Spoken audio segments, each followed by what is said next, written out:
Porém agora, ó Senhor, peço-te que traspasses a iniquidade do teu servo, porque tenho procedido muito loucamente. 2 Samuel, capítulo 24, versículo 10. Estas palavras foram ditas quando a mão de Deus pesava sobre os filhos de Israel por causa do pecado de Davi em recensear o povo. Lemos no versículo 2 que Davi ordenou a Joabe percorrer todo o Israel e numerar o povo. Porém, logo de início, Joabe tentou dissuadi-lo. Alguém poderia perguntar: era contra a lei numerar o povo? Moisés não fez o mesmo no deserto, tanto quanto Josué e Neemias? Sim, mas Joabe viu nessa atitude o orgulho do coração de Davi, como se observava pela sua resposta no versículo 3. Então disse Joabe ao rei: ora, multiplica o Senhor teu Deus a esse povo 100 vezes tanto quanto agora é, e os olhos do rei, meu senhor, o vejam. Mas por que deseja o rei, meu senhor, este negócio? Porém, a palavra do rei prevaleceu contra Joabe, para a sua infelicidade e às custas de Israel. Que felicidade teria sido para Davi e Israel se Joabe não tivesse concluído o trabalho. Porém, ele obedeceu e numerou o povo. Eram 800.000 homens de guerra, que arrancavam espadas, e os homens de Judá eram 500.000.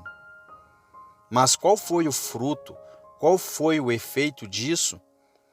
Lê-se: e o coração doeu a Davi. Versículo 10. Isto é, sua consciência o acusou. Se a consciência não for um freio, será um chicote. Se ela não for uma refreada, ela será açoitada. Se não ouvirmos os avisos, sentiremos os golpes. Se ela não nos impedir de pecar pela admoestação, ela nos fará sofrer pela contrição. Todavia, isso não era tudo. Deus o punia pelo pecado, e nós podemos reconhecer o pecado através da punição. Ele tinha se gloriado nos números, e por essa razão Deus diminuiria essa soma. Deus submeteria à sua escolha 3 julgamentos, os quais seriam 7 anos de fome, 3 meses fugindo dos seus inimigos, ou 3 dias de pestilência. Mas qualquer um dos 3 seria um grande flagelo. No entanto, atentamos para o comportamento de Davi. Deus o ameaçava com julgamento, e ele lamenta pelo seu pecado. O coração afligido de Davi e seu coração, embora registrados antes, parecem ser um resultado da descoberta de seu pecado pelo profeta, como se vê no versículo subsequente. Levantando-se, pois, Davi pela manhã, veio a palavra do Senhor ao profeta Gade, vidente de Davi. Isso revela a razão pela qual o coração de Davi se afligiria e por que ele orou assim, pois o profeta esteve com ele e havia-lhe convencido de seu pecado. Tinha anunciado o julgamento de Deus contra ele, depois que o coração doeu a Davi, e ele orou. Versículo 10. Peço-te que traspasses a iniquidade de teu servo, porque tenho procedido muito loucamente. Agora, aqui, porém, alguém pode interrogar: por que Davi orou pelo perdão de seu pecado quando Deus ameaçou com julgamento? Por que ele não pediu que Deus suspendesse seus castigos e assim desviasse sua ira, em vez de simplesmente suplicar perdão pelo seu pecado? Ou se ele desejou isso, por que então não suplicou tanto um quanto o outro, unindo-se na mesma petição? Primeiro, para ensinar-nos em todas as opressões e aflições sobre o nosso homem exterior, a voltarmos os nossos pensamentos para o nosso homem interior e lamentar pelo pecado. Segundo, porque ele viu o pecado como a causa do julgamento e, portanto, desejou a remoção deste para que o outro fosse retirado. Terceiro, porque ele sabia que o julgamento jamais poderia ser removido através da misericórdia, a menos que o pecado fosse retirado. Tudo o que é retido é também uma reserva. Toda libertação é feita em justiça, não em misericórdia, se permanece o pecado. Quarto, ele estava mais apreensivo por estar desonrando a Deus através de seu pecado do que propriamente com qualquer julgamento que resultasse de seu pecado. Quinto, ele vê no pecado o grande mal e, portanto, busca a correção destes mais do que qualquer outro mal. Traspasses a iniquidade do teu servo. No texto observa-se duas partes da oração. Primeiro, confissão. Segundo, petição. Primeiro, confissão, com auto-julgamento, porque tenho procedido muito loucamente. Segundo, petição. Traspasses a iniquidade do teu servo, unida com fé. Aqui temos o suplicante, Davi, declarando seu relacionamento, teu servo. O suplicado, Deus, a petição em si, traspasses ou perdoes a iniquidade de teu servo. A frase parece ter relação com um bode expiatório, um tipo de Cristo que levou os pecados do povo de Israel para o deserto, dessa forma significando a retirada dos pecados por Cristo. Há pouca dificuldade nas palavras, a não ser aquela dificuldade que criemos.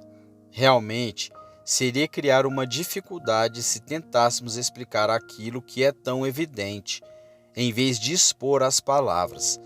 Se eu fosse falar das várias distinções que os homens fazem do pecado, diria 3 palavras no hebraico. Pela primeira, eles entendem o significado do pecado original. Pela segunda, enfermidades. E pela terceira, seus pecados mais graves. Mas após um exame, descobri-as usadas mescladamente e, portanto, tais distinção não têm fundamento. As letras das palavras e seus aspectos exterior no texto falam 3 doutrinas: que os servos de Deus podem cometer pecado, cometer iniquidade, a iniquidade do teu servo. Pecado novos devem ter novos arrependimentos. Se você renova seus pecados, você deve renovar seu arrependimento. É necessário perdão novo para novas insurreições, traspasses. Ele não diz, assegure-me que estão sendo traspassados, e sim, traspasses. Este, porém, não será o assunto de meu discurso agora. O que pretendo enfocar é o tempo e a ocasião de tais palavras, que foi o momento da ameaça de Deus contra Davi.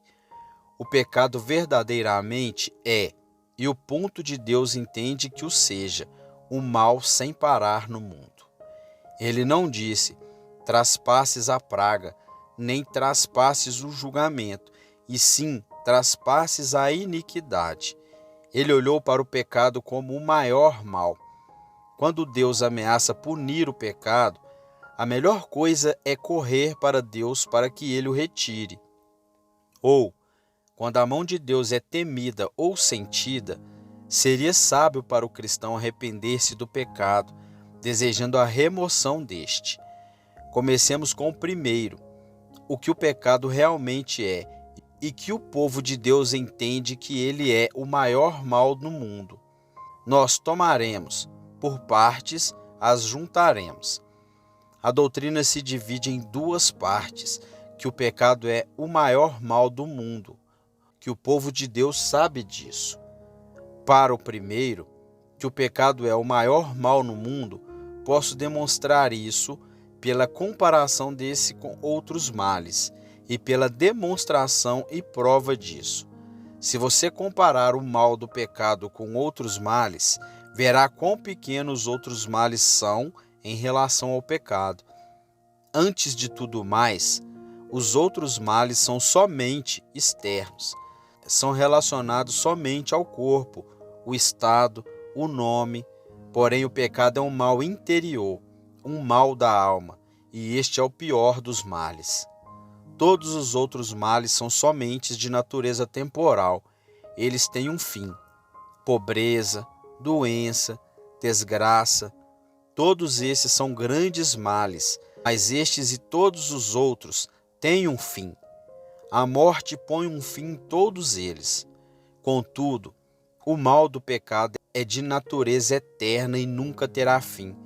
A eternidade em si nunca porá um fim nisso. Todos os outros males não fazem do homem o objeto da ira e da inimizade de Deus. O homem pode ter todos os outros males e ainda assim permanecer no amor de Deus. Você pode ser pobre e ainda ser precioso na avaliação de Deus. Você pode estar debaixo de toda espécie de miséria e ainda assim ser amado por Deus. Todavia, existe um mal que faz da alma o objeto da ira e da inimizade de Deus. A ausência de todos os outros bens e a presença de todos os males criados não tornará você abominável para Deus se não houver pecado. Contudo, a presença de todos os outros bens e a ausência de todos os outros males não irão tornar você amado se houver pecado. Todos os outros males somente se apoiariam ao seu bem-estar presente, porque eles não podem roubar as suas futuras alegrias. Mas o pecado se oporia ao seu bem-estar para sempre. Você não pode ser feliz se não for santo. E ainda mais, se este se opor ao seu ser, ele o leva à morte. Você pecaria até morrer, caso Deus não o impedisse e fizesse com que se sentisse um miserável por causa do seu pecado. Todos os outros males são destrutivos para o homem em si. Eles lutam contra particularidades. Entretanto, este é contrário ao bem universal, sendo contrário a Deus, e é, até onde pode ser, destrutivo ao próprio ser de Deus, como mostrarei doravante. Todos os outros males são criações de Deus e, portanto, bons. Ele é o possuidor de tudo. Ele é o autor de tudo o mais. Sucederá qualquer mal à cidade e o Senhor não o terá feito? Amós capítulo 3, versículo 6. Significando todos os males de punição penal, não mal pecaminoso, pois este é criação do diabo e realmente pior do que tudo mais, sendo todo pecado. Todos os outros males são medicina de Deus e são usados como remédios, tanto para a prevenção como para a cura do pecado. Como prevenção do pecado, para que você não seja condenado com o mundo, ele envia aflições e males sobre você. 1 Coríntios capítulo 11, versículo 32.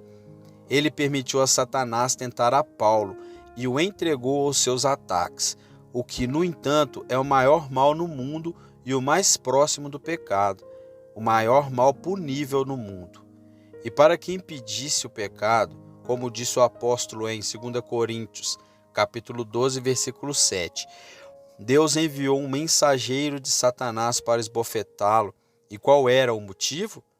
Só para prevenir o pecado, para que não se exaltasse, isto é, para que não ficasse orgulhoso. E como ele usa todos os outros males para a prevenção, do mesmo modo ele usa para a cura do pecado. Não se conhece nenhum remédio que possa ser tão ruim como essa doença. Todos os outros males Deus tem permitido sobre o seu povo para a cura ou para a recuperação do estado pecaminoso. E para falar sem exagero, não há tanto mal na condenação de 1000 mundos de homens como existem no menor pecado, no menor pensamento pecaminoso que se levanta no espírito, visto que o bem deste carece do bem e da glória de Deus. Pela comparação deste mal com os outros males, pode ver que de todos o pecado é o mal supremo, o que passaremos a demonstrar a seguir. Aquilo que luta contra e se opõe ao maior bem deve ser o maior mal. Portanto, o pecado se opõe e luta contra o maior bem. Por isso, um dos pais da igreja chamou o pecado de Deus matança. aquele que luta contra o ser e a essência de Deus, aquele que, se fosse suficientemente forte e infinitamente mal como Deus é infinitamente bom, porfiaria para acabar com Deus. O pecado não pode ser infinito. Se o pecado fosse tão mal quanto Deus é bom, isto é, adequado a proporcionalmente, se fosse infinitamente mal como Deus é bom, o pecado seria difícil demais para Deus perdoar, seria difícil demais para Deus subjugar, difícil demais para Deus vencer. O pecado se empenharia em vencer Deus. Realmente há mais mal no menor pecado do que há do bom em qualquer um dos anjos do céu. Por isso o pecado conquistou-os, expolindo toda a bondade deles, tornando-os demônio, o que não aconteceria se o bem existente neles tivesse sido maior do que o mal do pecado. Contudo, ele não é capaz de conquistar a Deus, de vencê-lo. Há mais bem em Deus do que mal em 10 milhares de infernos de pecado, e por isso ele não pode vencer o poder de Deus, a misericórdia de Deus, a santidade de Deus. Ainda assim, ele batalha e faz complô contra Deus continuamente, reúne todas as forças contra ele e vem em campo aberto desafiá-lo todos os dias. E não somente isso. Quando expulso do campo aberto pelo poder de Deus e suas ordenanças, então o pecado tem fortalezas, como diz o apóstolo em 2 Coríntios, capítulo 10, versículo 4. E a partir delas, luta e se opõe a ele. Usa sua concupiscência contra ele, sua vontade contra ele, seu coração se levanta contra ele. Quando o pecado é expulso do campo, ainda leva um longo tempo até que seja expulso da fortaleza. Quando ele, na prática, é vencido e conquistado, mesmo assim, na afeição é difícil de ser vencido. A oposição que há entre Deus e o seu coração pecaminoso é difícil de ser vencido. Custará a você muitas batalhas, muitos assaltos, até que possa vencê-lo em suas fortalezas, vencê-lo em seu coração. Embora às vezes possa parecer estar vencido e extirpado, ele ainda posteriormente se refaz e fará novas investidas contra você, para enfraquecê-lo e feri-lo.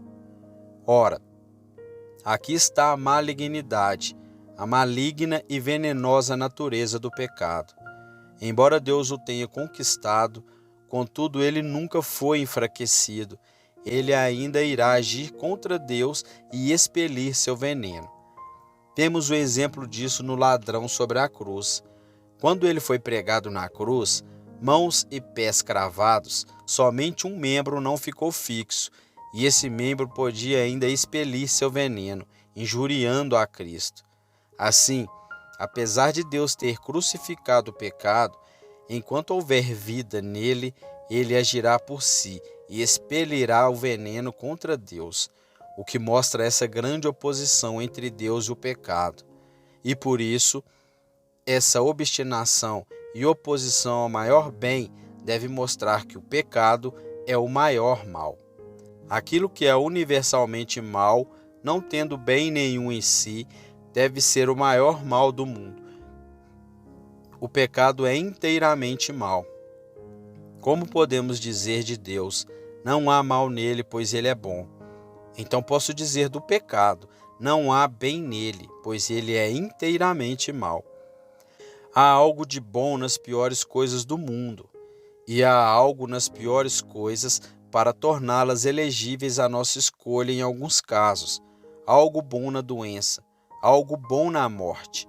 Entretanto, não há bem algum no pecado, e nem pode, em qualquer situação no mundo, fazer do pecado o objeto de nossa escolha. Embora um pecado pudesse evitar a morte, ainda assim o pecado é universalmente mau e não há bem algum nele. Você não deve fazer o uso de pecado a fim de evitar a morte. Por isso, vemos que quando o apóstolo se referia ao pior pecado, Ele não encontrou nenhuma expressão pior do que esta para descrevê-lo em Romanos capítulo 7, versículo 13. Excessivamente maligno. Ele o chama de excessivamente maligno, maligníssimo. Aquilo que é o único objeto da ira de Deus deve ser o supremo mal. Mas o pecado é o único objeto, não somente o objeto, porém o único objeto da ira de Deus. Ele não odeia nada a não ser o pecado. Seu amor flui nos diversos ribeiros em direção a tudo o que ele tem criado. Contudo, a sua fúria corre por somente um canal, e este em direção ao pecado. Se o homem fosse feito o centro de todos os outros males no mundo, Deus ainda assim poderia amá-lo se o pecado não estivesse nele. Se existe uma confluência de todos os outros bens, saúde, beleza, riqueza, aprendizado e tudo o mais, Deus o abomina se existir nele pecado. O amor de Deus não habitará nele, e sim a sua ira. Aquilo que separa a alma do bem maior, aquilo que separa a alma e Deus, o bem maior, deve ser o maior mal. O pecado faz separação entre a alma e Deus, mas as vossas iniquidades fazem divisão entre vós e o vosso Deus. Isaías capítulo 59, versículo 2. Entre a sua alma e a graça de Deus, entre a sua alma e o conforto de Deus, sua alma e as bênçãos de Deus. Diz-se que Naamã era um grande homem, um homem honrado, um poderoso homem de guerra. Porém, ele era um homem leproso. 2 Reis capítulo 5, versículo 1. Quaisquer ornamentos que o homem tenha, quaisquer dons, beleza, bens, riqueza e etc. Entretanto, se ele for leproso, apesar de ser um homem letrado, um homem rico, ele é um homem repulso e isso estraga tudo. Aquilo que é o fundamento e a causa de todos os outros males deve ser o mal sem parar, pois o pecado é a causa de todos os outros males. O mundo antigo foi submerso em água? Isso foi por causa do pecado. Sodoma destruída com fogo, se transformando num lago de asfalto até o dia de hoje? Isso foi por causa do pecado. Jerusalém foi transformada em ruínas? O pecado fez isso. Se eu continuar citando, nunca encontrarei um fim. O pecado é a causa de todos os males nacionais. A seguir daremos nomes a alguns deles. Guerras, e se escolhia deuses novos, logo a guerra estava às portas. Juízes capítulo 5, versículo 8. De onde vêm as guerras e pelejas entre vós?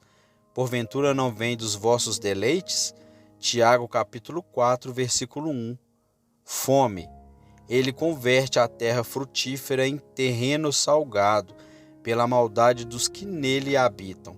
Salmo capítulo 107, versículo 34.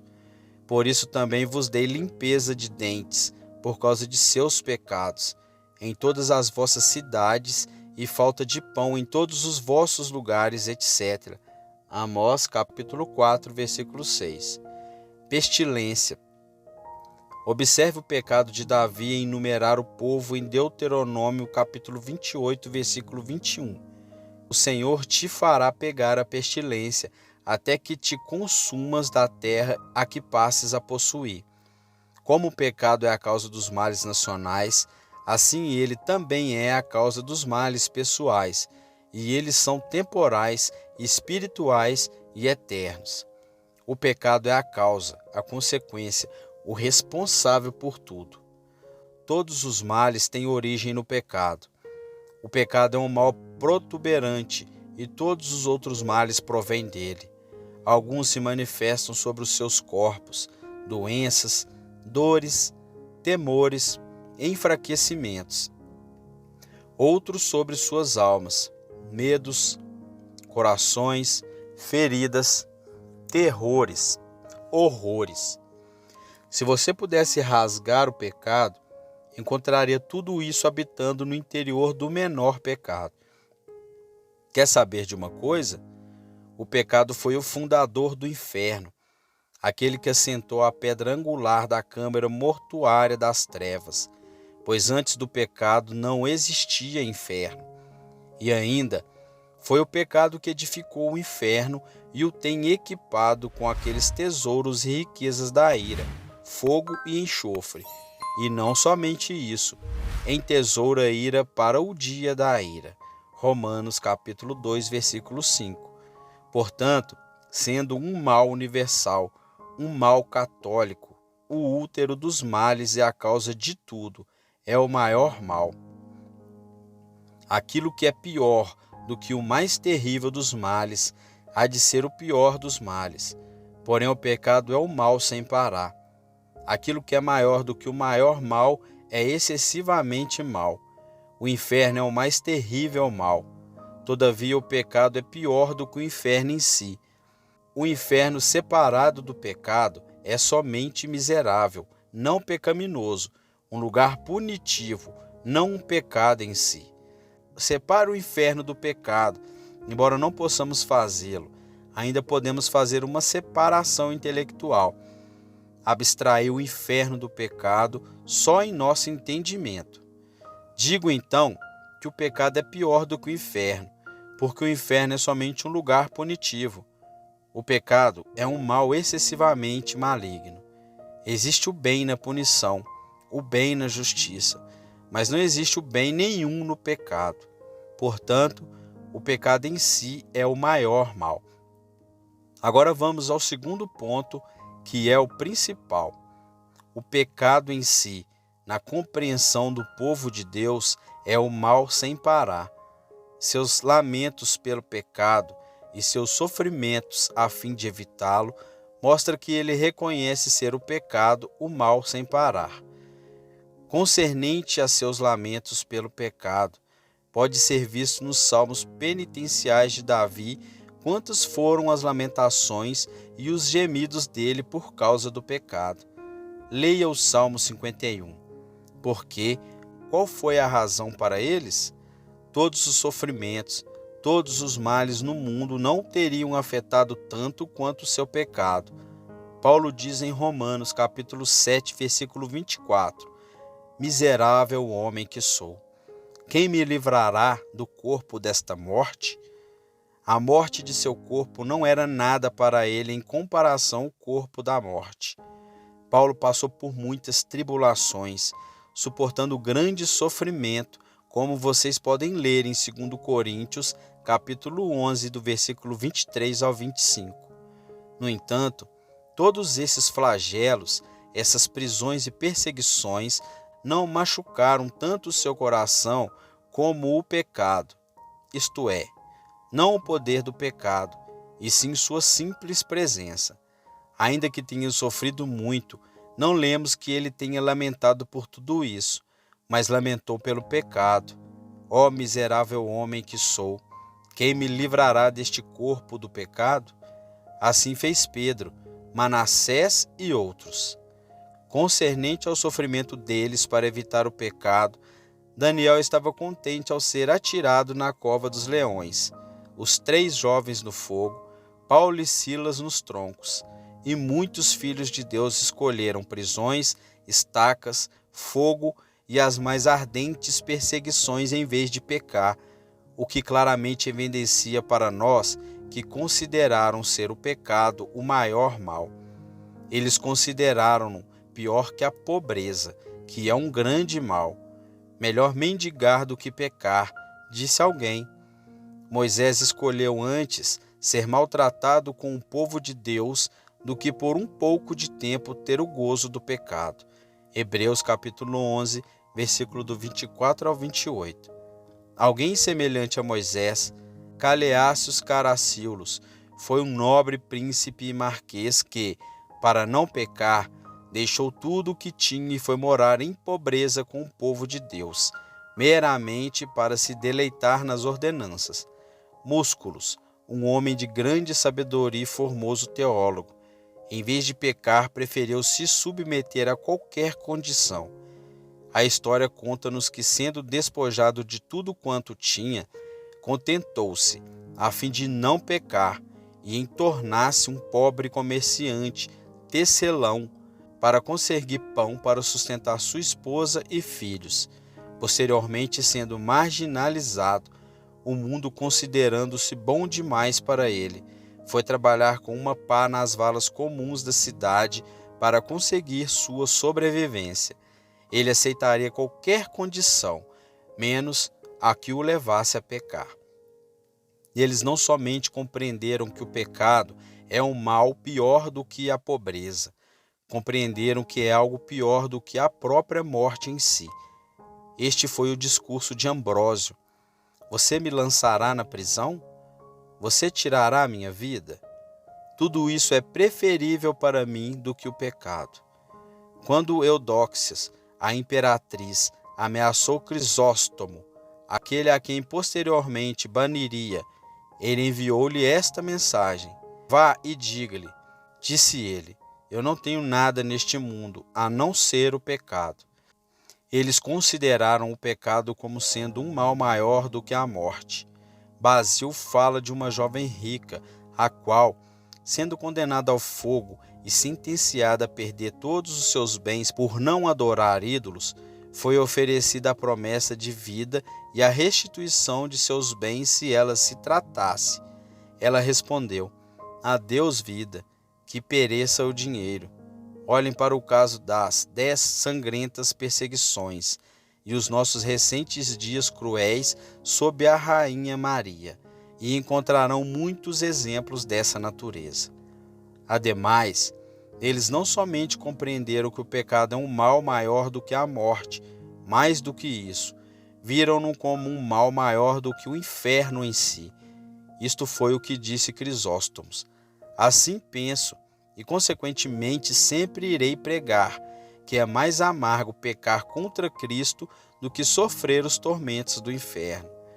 Anselmo disse que, por um lado, lhe fosse apresentado os males do pecado, e por outro lado os tormentos do inferno.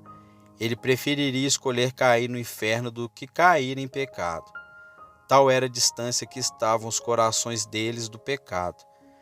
E nada é mais comum do que expressões como essas feitas pelos santos em tentações, em tribulações de espírito ou no esclarecimento de seus próprios corações. Prefiro que me matem, prefiro que me amaldiçoem, prefiro que me lancem no inferno do que me permitir pecar contra ti. Isso deve ser o suficiente para esclarecer a parte doutrinária. Se o pecado é o maior mal no mundo, então vamos nos prostrar e admirar a sabedoria e adorar a bondade de Deus. Aquele que do maior mal traria o maior bem, aquele que faz do maior mal uma ocasião para o maior bem jamais feito antes. Bernardo foi tão absorvido por tais pensamentos a ponto de dizer: bendito o erro que proporcionou tal Redentor. Deveríamos ficar humilhados pelo erro e agradecidos a Deus pelo remédio, e dessa maneira admirar a sabedoria e a bondade que foram reveladas por causa da maldade do homem, para declarar a bondade de Deus. Pelo pecado do homem, tornou conhecida e expressa sua infinita sabedoria, poder, misericórdia, justiça e etc. Esta seria então uma oportunidade para manifestar todos os seus gloriosos atributos, pois ele traria bem do mal, vida da morte, céu do inferno, bem do pecado, licor do veneno. Nunca duvidemos, nunca suspeitemos que Deus pode trazer o bem de qualquer coisa, pode tornar os maiores males na manifestação de sua glória e o bem de seu povo. Ele pode tirar benefício do pecado e do inferno. O que é para ele transformar as aflições, perseguições, conspirações e malignidades do homem? O que é para ele transformar os problemas, guerras, etc., em sua própria glória e o progresso de sua causa? Ele que foi capaz de transformar o maior mal em bem? Ele que pode transformar o mal do pecado, o qual é a quintessência do mal e o maior dos males, pode muito mais transformar o mal do problema do bem do seu povo. Isso fez com que o apóstolo dissesse que que todas as coisas cooperam para o bem daqueles que amam a Deus.